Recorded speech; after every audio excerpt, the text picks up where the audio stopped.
So there you have it. Like, we've tried to give the voice back to people in Parliament in a very practical way, and it got voted against. So that's why we just feel so strongly that they're not serious about this. They're creating this nebulous type idea that's going to be the panacea for all solutions in Aboriginal communities, and it's not. It won't be. You'll still encounter the same thickhead politicians that are scared to do what it takes to fix these communities and listen to the people like we do. Go up there and listen to them and apply their answers, which takes listen.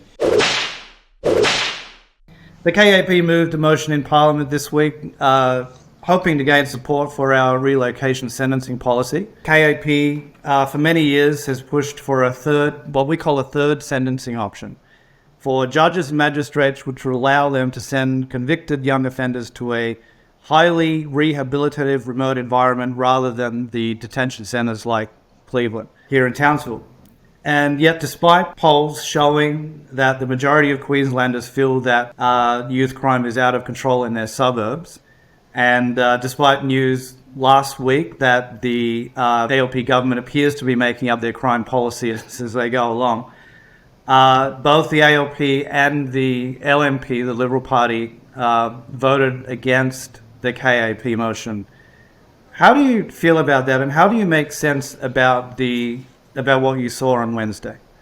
It's always difficult when you ask that question because you get a bit conditioned. So I've become highly cynical when you're in Parliament. So you become accustomed, I guess, to normalise the arch hypocrisy that you consistently encounter. It starts to become normalised.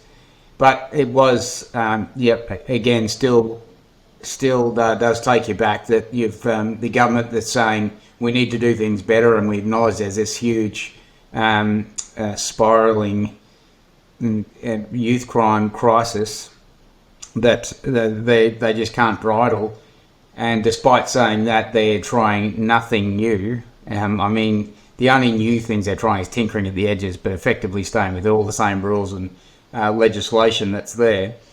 And so, from the government point of view, I think their stocks are pretty low, and they've got nothing to prove. But the LNP was disappointing because they do have something to prove, and that was an opportunity to get behind something fresh. And there's nothing else out there, in my view, Matt, that is proactive and is a tangible policy on youth crime. So, breach of bail that the LNP went on about, and the detention as a last resort is the one that we've been pushing, and they voted against actually an amendment last year, I think it was, that I passed in Parliament. They've changed their position now, so that's their principal position. I didn't see the risk in them. I didn't see any risk in them just supporting our motion. My hope is that just enough people out there educate us and get the message of what happens in Parliament, because that's the whole point of it, is to put it on the table and say, well, tell us what you would do, guys, if you're in government. And you're in government now, Labor. Here's your opportunity to do something new. And neither took that opportunity. So, to me, it sends a pretty strong signal to Queensland. You made the point in your speech, Robbie, that the policy, our relocation sentencing policy, is actually gathering support in the community.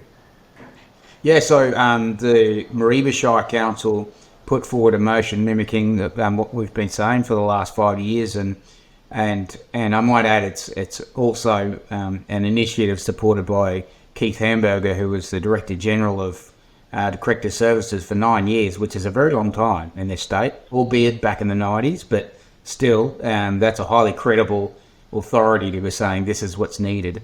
So back to the councils, they took a motion, the council, LGAQ, Local Government Association of Queensland, so all the councils go there, and every council gets more than one vote, so it might be two maybe votes per council, 2 or 3 votes per council. So they had there's only 70-something councils in Queensland, but there was 190, 200 votes in total. There must have been over 200 voters at the conference, because 95% of those people at the conference all voted for this. So that you're not going to get much better result from that at LGAQ conference. We're a minor party. We're not in the position really to put forward really detailed policies anyway, in the way that governments do. And governments have a responsibility to do that. But even the principles objecting to the principles behind what we're putting forward, which I think are well known and well established, and you've made that case many times, that they couldn't support in principle what we were putting forward. Well, that's right. A motion is a motion. It's not legislation. So a motion, we get one a year in the KAP, and we use it to get the Parliament to demonstrate that the Parliament just supports this principle. So there's no onus,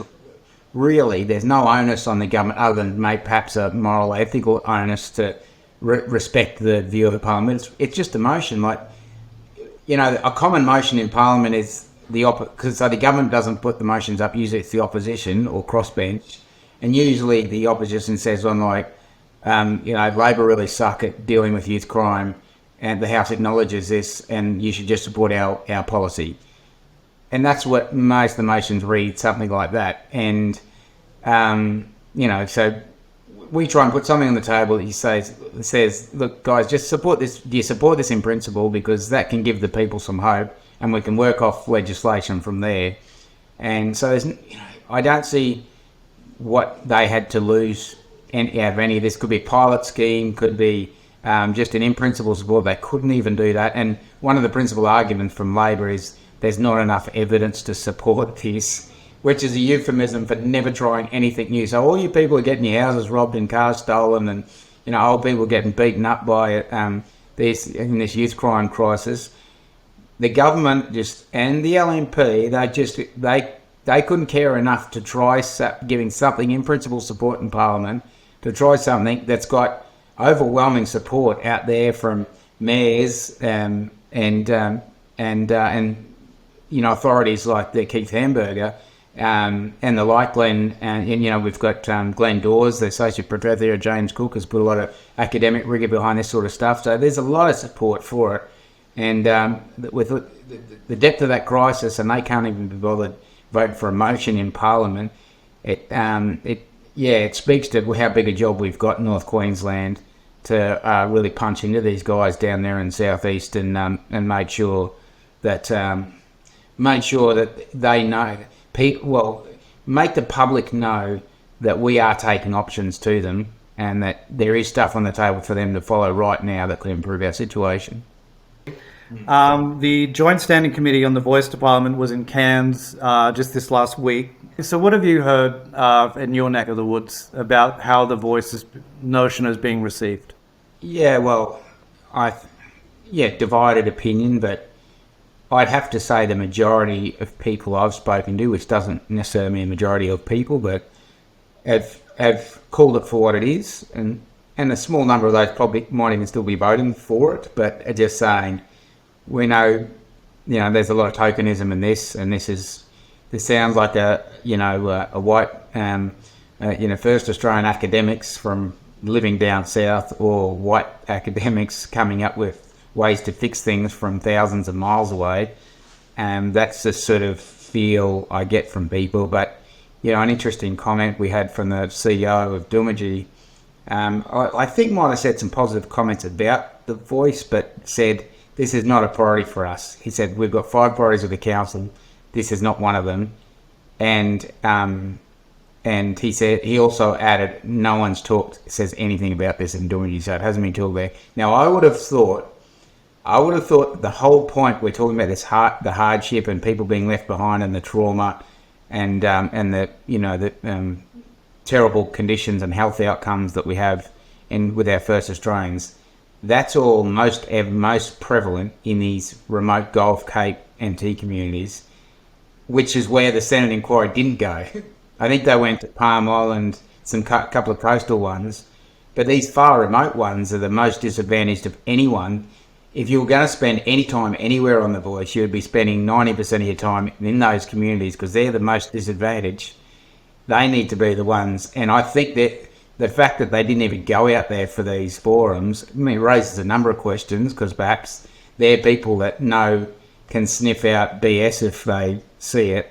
So perhaps you don't want to go too close to those people you're taking an inquiry around, or maybe it's just inconvenience and logistics and people couldn't be bothered, which sort of speaks to the whole point in the first place, is that's where the problem is, if people aren't listening. It's not that people don't have a voice. We've got plenty of horrific first Australian mayors and and advocates right now who have a great voice and are great people, but it's like me, they have the problem that no one's listening at the other end. So I'd love to have a committee working for me in Parliament representing disadvantaged remote living people in Australia as well, in general, but I don't get access to that. We've got to fight hard as politicians, and I think we do a pretty good job. I think I do a pretty good job. I don't think our committee is, if I was setting up a thing for disadvantaged remote Australians, whether they're black or white, I think if you said to me I'm going to set a committee to help you, I'd say, mate, you can do that if you want, but I can't see it helping me at all. I think I'm doing a pretty good job as I am. I don't need another committee trying to help me.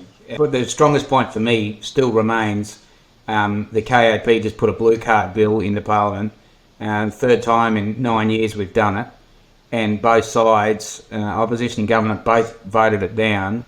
And the most important point was the government made the point. So all the KAP was advocating that you keep all the regulations in blue card in place, except the decision making for people that were applying for a blue card that live in an Aboriginal community. So long as there's no disqualifying offence, that application will go back to the community for a decision. So Aboriginal people make a decision for their own people in their own community, which I thought that's exactly what the Voice is trying to do. And the government's response was, on multiple occasions in the debate, is, good idea, Rob. It's great what the KP's trying to do here for these First Australian communities. That's great.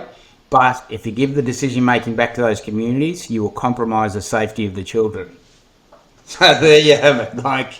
We've tried to give the voice back to people in Parliament in a very practical way, and it got voted against. So that's why we just feel so strongly that they're not serious about this. They're creating this nebulous type idea that's going to be the panacea for all solutions in Aboriginal communities, and it's not. It won't be. You'll still encounter the same thickhead politicians that are scared to do what it takes to fix these communities and listen to the people like we do. Go up there and listen to them and apply their answers, which takes risks. And that's why we've adopted a strong position on this, and an early position. All right, Rob, that's all we've got time for. Thanks for joining us for Robbie's Roundup, and we'll talk to you again next week. Thanks, Matt.